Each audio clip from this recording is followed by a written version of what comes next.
মেয়েটি একটি লম্বা কাগজের দুই প্রান্ত আঠা দিয়ে যুক্ত করে একটি বৃত্ত বানালো। এবার ওই বৃত্তটির মাঝ বরাবর অর্থাৎ হরিজন্টালভাবে তাকে কেটে নিল। এবার কাটার পর সাধারণত বৃত্তটি দুই টুকরো হয়ে গেল, যেটা সাধারণত হয় বা হওয়ার কথা।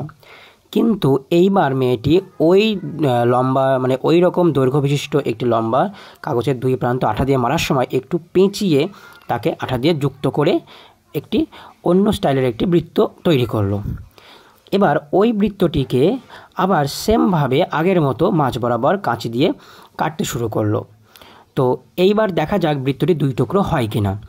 তো এবার দেখা যাচ্ছে যে বৃত্তটি আগের মতো দুই টুকরো না হয়ে বৃত্তটি বরঞ্চ তার দ্বিগুণ ক্ষেত্রফল ধারণ করেছে।